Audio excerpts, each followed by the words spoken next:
الحمد للہ رب العالمین والعاقبۃ للمتقین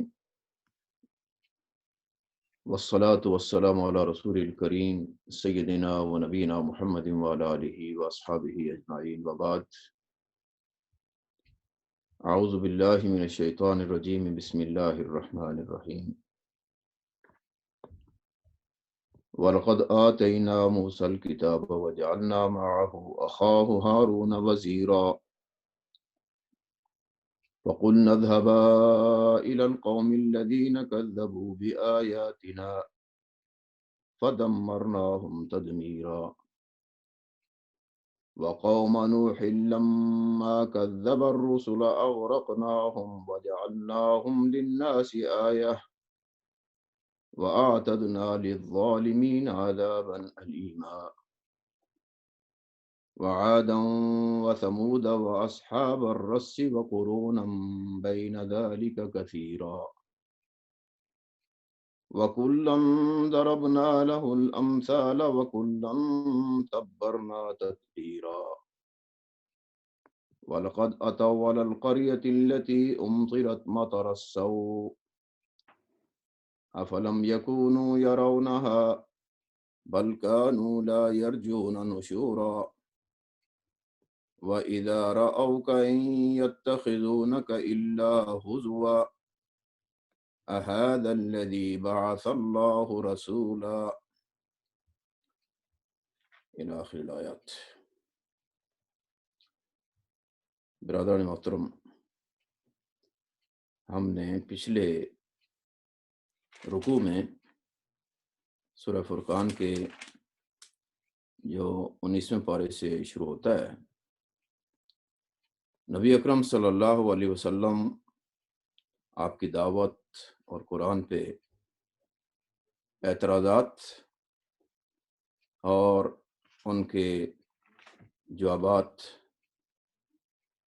قرآن کی آیات کی روشنی میں سنیں، اور آخرت کے مناظر کہ جب انسان وہاں پیش ہوگا تو وہ اپنے گناہوں کو، اپنے کفر کو کے اوپر نادم ہوگا گناہوں کو دیکھ کر، اور اپنے ہاتھ چبا کر کہے گا کہ ہائے کاش کہ میں رسول صلی اللہ علیہ وسلم کا راستہ اختیار کرتا،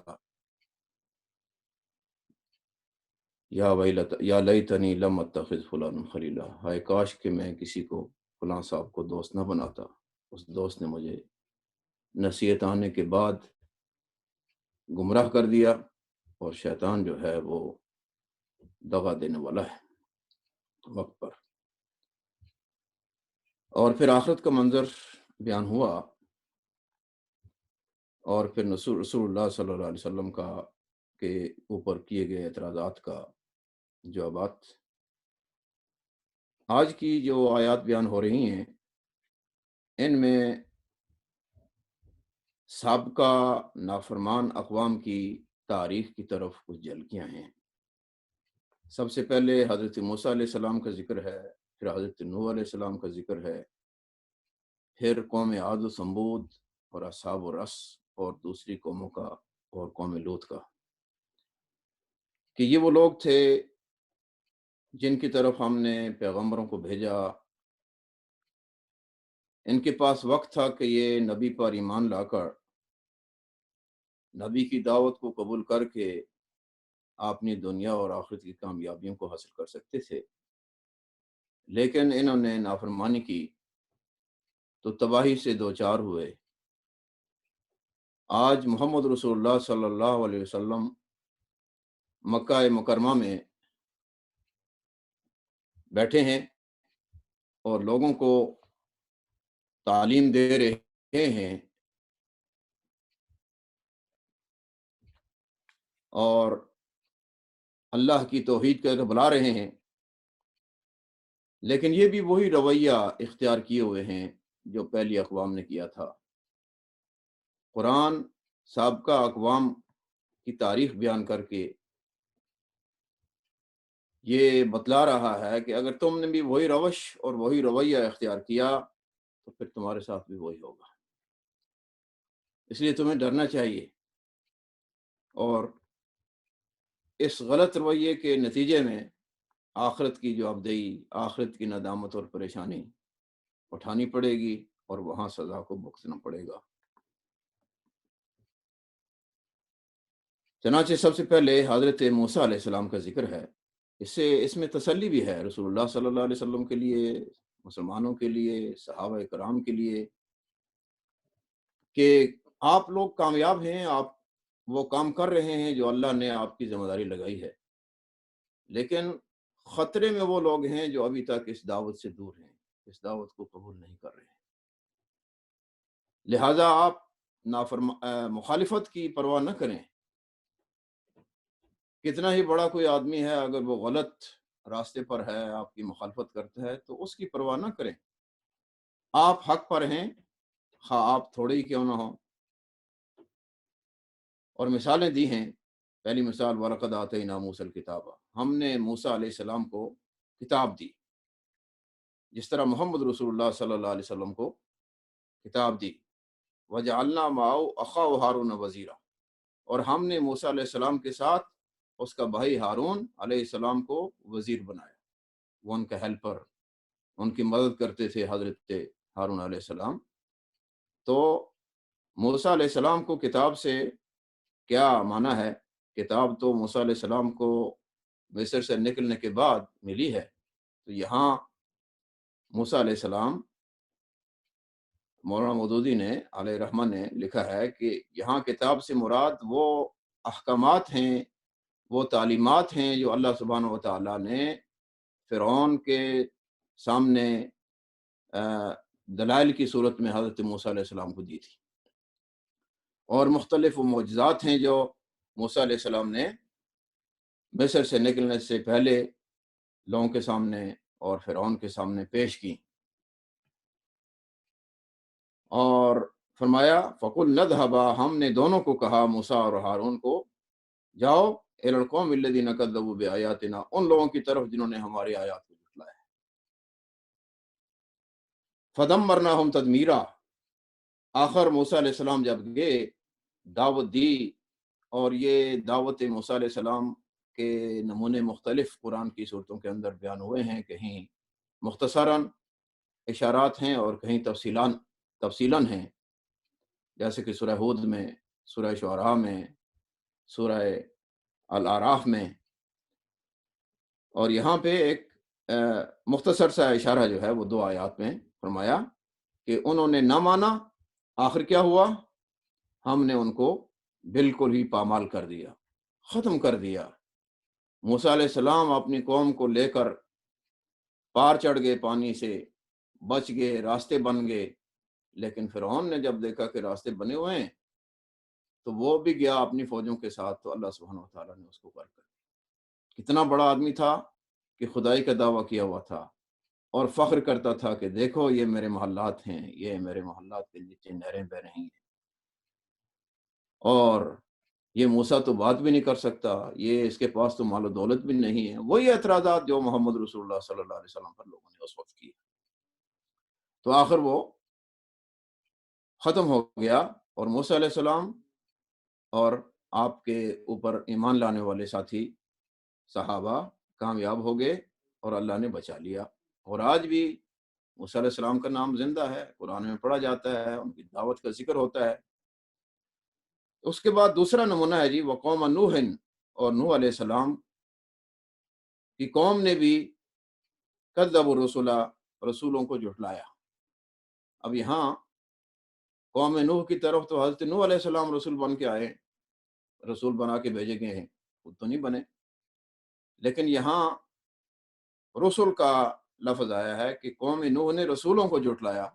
اس کا معنی یہ ہے کہ ایک رسول کو جھٹلانا سارے رسولوں کو جھٹلانا ہے، ایک رسول کا انکار سب رسولوں کا انکار ہے۔ لہذا جب ایمان ہم نے لانا ہے تو سارے رسولوں پر ایمان، کسی رسول لا نفرق بین احد من رسول، کسی رسول کے درمیان ہم فرق نہیں کرتے، ہم سب پہ ایمان لاتے ہیں کہ وہ اللہ کے پیغمبر تھے، اللہ کی طرف سے انسانیت کے لیے بھیجے گئے تھے، اور انہوں نے اپنے دور میں وہ کام اور وہ ڈیوٹی ادا کی جو اللہ نے ان کے لیے ان کی سپرد کی تھی، ان کے لیے لگائی تھی۔ تو قوم نوح نے بھی رسولوں کو جھٹلایا۔ آخر کیا ہوا، ایک لمبے عرصے تک دعوت حق و باطل جاری رہی، تو لوگوں نے نہیں مانا، تو ہم نے نوح علیہ السلام کو بچا لیا، کشتی میں بٹھایا، جو کشتی کا ذکر مختلف جگہوں پہ قرآن میں آیا ہے۔ فَأَغْرَقْنَاهُمْ وَجَعَلْنَاهُمْ لِلنَّاسِ، ہم نے لوگوں کو غرق کر دیا، جو مخالفین تھے دعوت کے، جو مخالفین تھے نبی کے، نوح علیہ السلام کے، جو ان کا مذاق اڑاتے تھے۔ وَجَعَلْنَاهُمْ لِلنَّاسِ آیَةً، اور ہم نے انہیں لوگوں کے لیے نشان عبرت بنا دی۔ وَأَعْتَدْنَا لِلظَّالِمِينَ عَذَابًا أَلِيمًا، اور ہم نے ظالموں کے لیے دردناک عذاب مہیا کر رکھا ہے۔ ظالم کون ہیں؟ جو دعوت حق سے منہ موڑیں، جو اللہ کے ساتھ شرک کریں، جو نافرمان ہوں، جو نبیوں کو نہ مانیں، یہ ظالم ہیں۔ تو ان ظالموں کے لیے ہم نے دردناک عذاب تیار کر رکھا ہے۔ پھر اس کے بعد قوم عاد و سمود کا ذکر ہے۔ وعادم و سمود و اصحاب الرس و قرون بین ذلک کثیرا، اور عاد اور سمود، قوم عاد اور سمود اور کنویں والوں کو، ان کی طرف بھی ہم نے پیغمبر بھیجے، اور انہوں نے بھی اپنے اپنے پیغمبروں کو جٹلایا، اور پھر اس کے درمیان اور بہت سی امتوں کو بھی ہم نے پیغمبر بھیجے، انہوں نے نہیں مانی بات، تو ہم نے ان کو ہلاک کر دیا۔ یہاں قوم عاد اور سمود تو معروف ہے، عاد و سمود کے پہاڑیاں اور علاقے آج بھی موجود ہیں سعودی عرب کے اندر۔ اصحاب الرس، یہ کنویں والے کون ہیں؟ اس میں مفسرین کے مختلف اقوال ہیں۔ بہرحال آخر میں ہم اسی نتیجے پہ پہنچتے ہیں کہ اللہ عالم، یہ ایک قوم تھی جن کی طرف نبی آیا تھا، لیکن انہوں نے اپنے نبی کی بات نہیں مانی، بلکہ نبی کو ایک کنویں کے اندر قید کر دیا اور ان کو وہیں قتل کر دیا۔ تو یہ ظالم تھے، آخر اللہ نے ان کو بھی تباہ و برباد کر دیا۔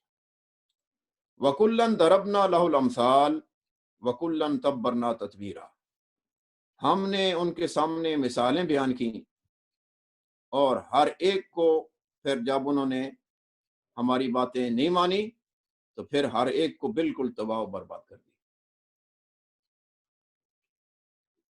دعوت حق جو ہے وہ ہر نبی اپنے دور میں دلیل کے ساتھ پیش کرتا ہے، اور خود محمد رسول اللہ صلی اللہ علیہ وسلم نے یہ قرآن کی دعوت جو پیش کی، قرآن میں دلائل ہیں، سوالات ہیں کہ بتاؤ کائنات کا مالک کون ہے، بتاؤ کس نے سورج کو پیدا کیا، کون ہے دن اور رات کو لانے والا، یہ سارے اس کا جواب کیا ہے؟ اللہ۔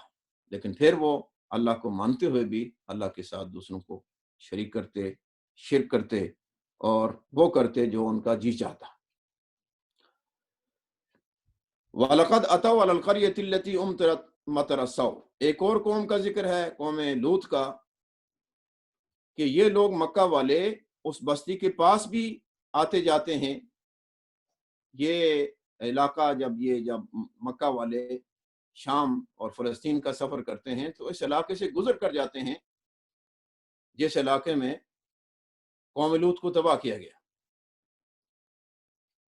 امطرت مطر السوء، ان پر بہت ہی بری بارش برسائی گئی، پتھروں کی بارش برسائی گئی، اور ان کو تباہ و برباد کر دیا گیا، اس لیے کہ وہ ایک برائی میں مبتلا تھے جو فطرت کے خلاف تھی۔ افلم یکونوا یرونہا، کیا پھر بھی یہ نہیں دیکھتے کہ اس بستی کے پاس سے یہ گزرتے ہیں، اور انہیں معلوم ہے کہ یہاں ایک قوم، ایک نافرمان قوم تباہ کی گئی ہے، جن کی طرف اللہ کے نبی آئے تھے حضرت لوط علیہ السلام، لیکن انہوں نے ان کی بات کو نہیں مانا، اور لوط علیہ السلام کی دعوت کے نمونے بھی قرآن میں مختلف جگہوں پہ ہیں۔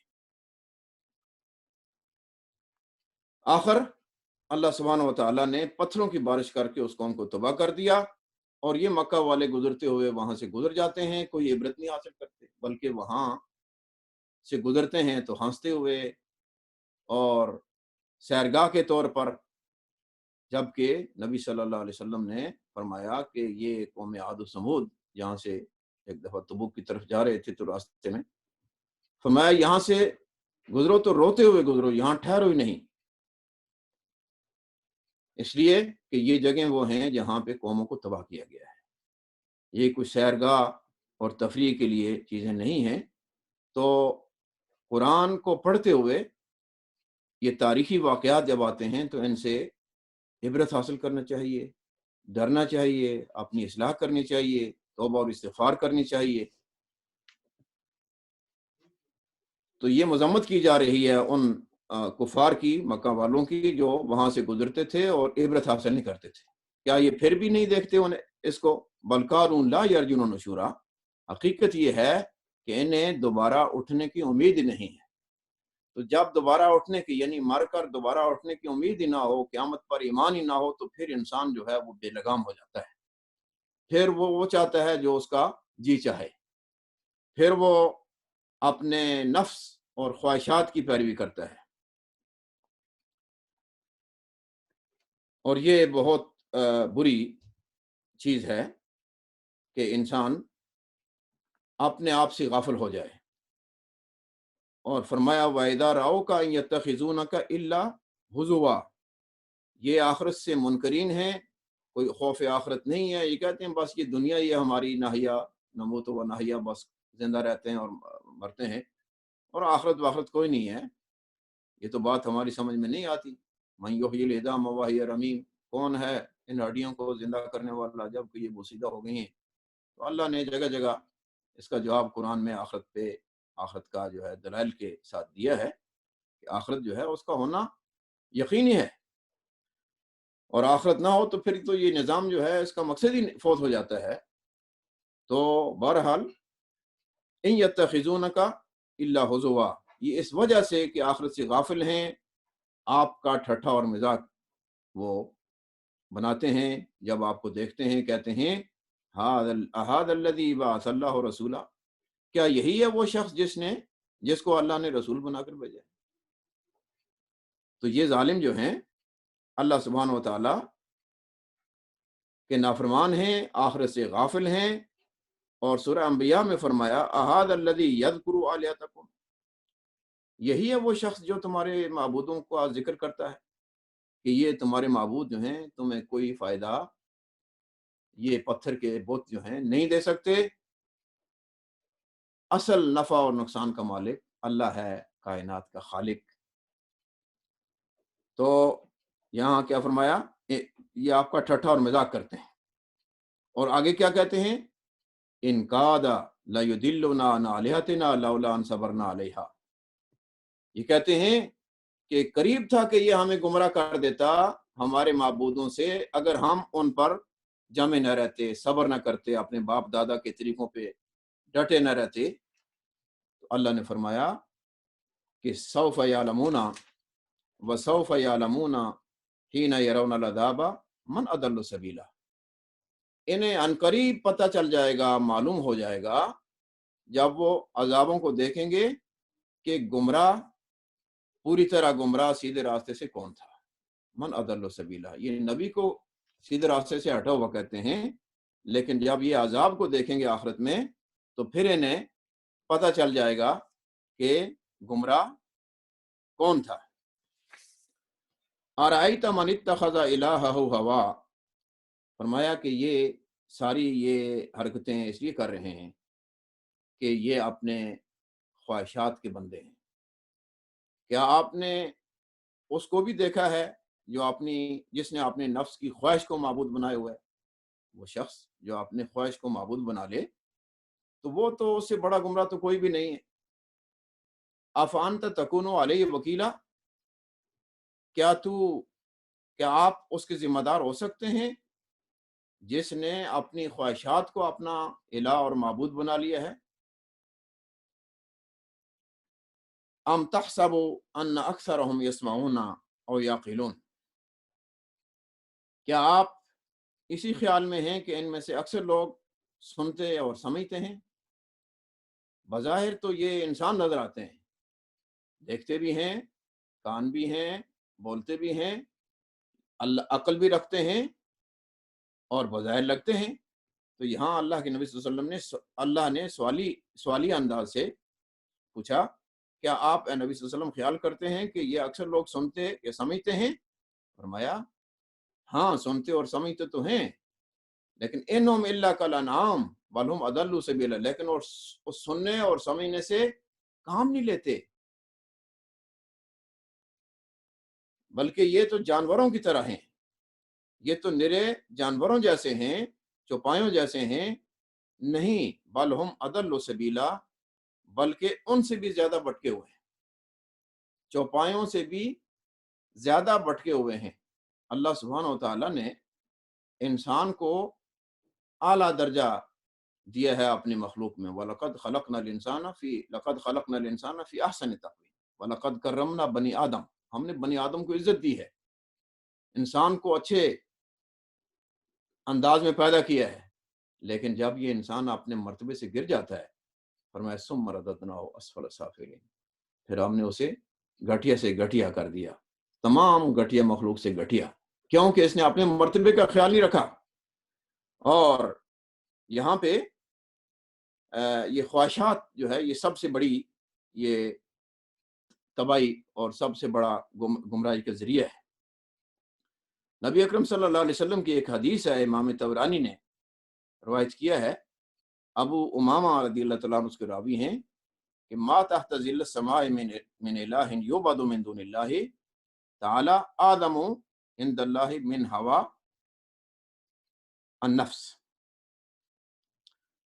کہ زمین کے اوپر، آسمان کے نیچے اللہ کے بغیر جن معبودوں کی عبادت کی جاتی ہے ان میں سے سب سے برا یہ خواہش ہے، خواہش نفس۔